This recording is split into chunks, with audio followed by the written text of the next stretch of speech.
Assalamualaikum warahmatullahi wabarakatuh. Kami dari kelompok yang akan mempresentasikan tentang G30 SPKI. Sebelum kita mulai hari ini, kami akan memperkenalkan satu persatu terlebih dahulu, mulai dari saya. Nama saya Dava Satrio Bakri, absen 10. Nama saya Astrid Aulia, absen 7. Nama saya Muhammad Farhan Badruddin, absen 21. Nama saya Muhammad Rifki, absen 25. Nama saya Nadia Safira, absen 27. Nama saya Zakina Aziza, absen 36.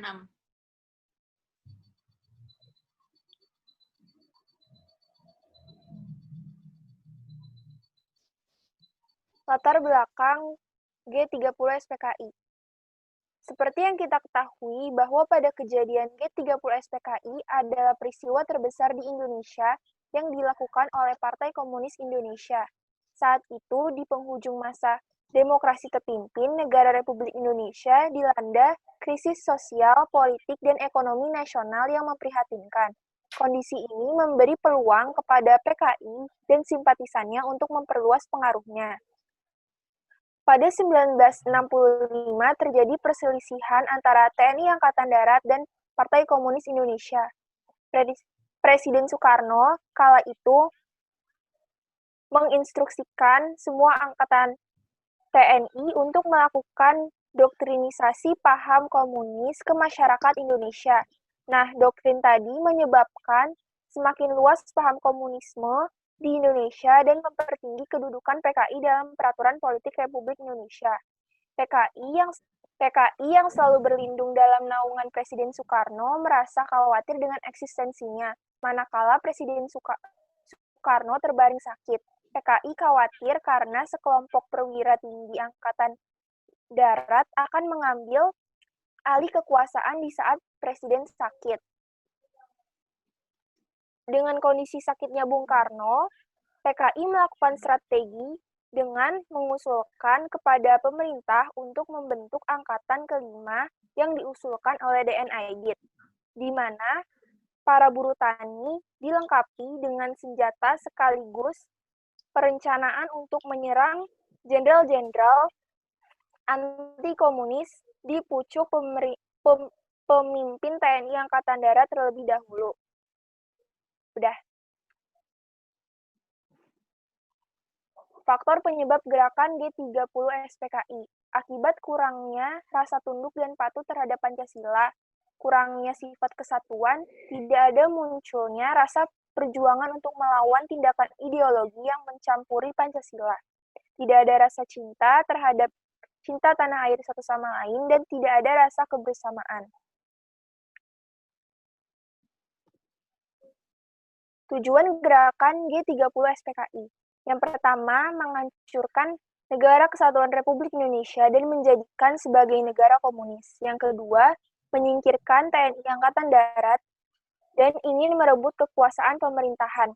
Yang ketiga, mengkomunikasikan Indonesia dan mengganti ideologi Pancasila dengan ideologi komunis. Yang keempat, mewujudkan cita-cita dari ideologi komunis yang akan membentuk pemerintah komunis sebagai alat untuk mewujudkan masyarakat komunis.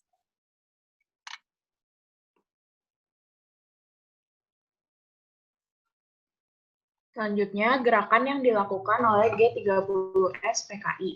PKI melakukan pemberontakan yang dilakukan pada malam tanggal 30 September 1965 yang dipelopori oleh Amir Syarifuddin Musso dan dipimpin oleh DN Aidit yang dibagi menjadi 3 komando. Sasaran utama PKI adalah para jenderal yang tergabung dalam Dewan Jenderal atau tokoh-tokoh yang anti partai. Jenderal Ahmad Yani ditembak di ruang makan di rumahnya. Lalu Jenderal A.H. Nasution berhasil lolos, tetapi ajudannya yang bernama Firtendean dibunuh oleh PKI dan anaknya yang bernama Ade Irma Nasution tertembak di rumahnya. Begitu pula yang terjadi dengan Jenderal Suprapto, Jenderal D.I. Panjaitan, dan Jenderal Sutoyo. Mereka semua dibunuh oleh PKI dan jenazahnya dimasukkan ke dalam lubang buaya. Next.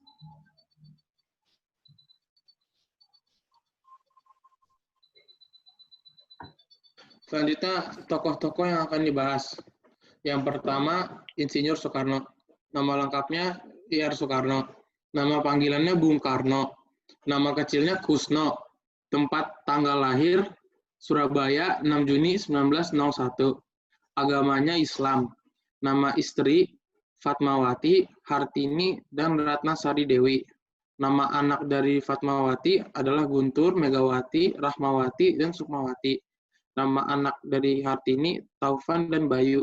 Nama anak dari Ratnasari Dewi adalah Kartika. Pendidikannya HIS di Surabaya, Huger Burger School, HBS, Teknis Huger School, THS di Bandung. Meninggal pada tanggal 21 Juni 1970 dan dimakamkan di Blitar, Jawa. Peran Insinyur Soekarno dalam mempertahankan integrasi bangsa.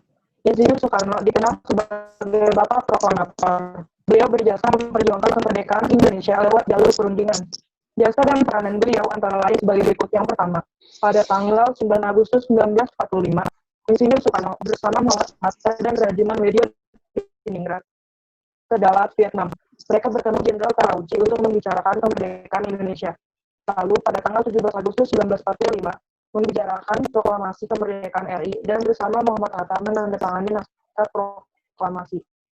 Yang ketiga, pada tanggal 18 Agustus 1945 dilantik menjadi Presiden RI. Yang keempat, pada tanggal 23 Agustus 1945 membentuk Badan Keamanan Rakyat atau BKR. Dan yang terakhir, pada tanggal 28 Oktober 1945 mengadakan perundingan dengan Inggris di Surabaya. Next.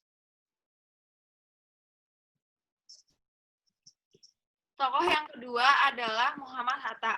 Muhammad Hatta memiliki nama lengkap Muhammad Hatta. Nama lahirnya adalah Muhammad Attar. Nama panggilannya adalah Bung Hatta. Tempat tanggal lahir Bukit Tinggi 12 Agustus 1902. Agamanya Islam. Berpendidikan Sekolah Dasar Melayu Fort de Kock, Minangkabau 1913 sampai 1916. Yang kedua yaitu ILC di Padang pada tahun 1916. Setelah itu MULO di Padang 1916 sampai 1919. Setelah itu Sekolah Tinggi Dagang Prince Hendrik School Batavia 1919 sampai 1921. Yang terakhir adalah Nederland Handelshogeschool Rotterdam Belanda tahun 1921 hingga 1932.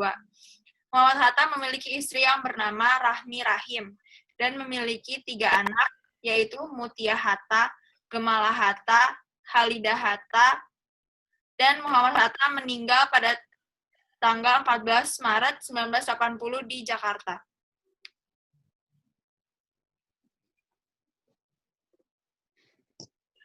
Peran Muhammad Hatta dalam mempertahankan integrasi bangsa.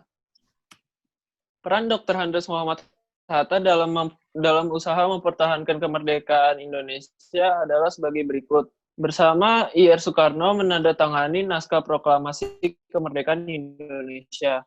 Yang kedua, menjadi pemimpin delegasi Indonesia dalam konferensi Meja Bundar atau KMB di Den Haag di Belanda pada tanggal 23 Agustus sampai 2 November 1949.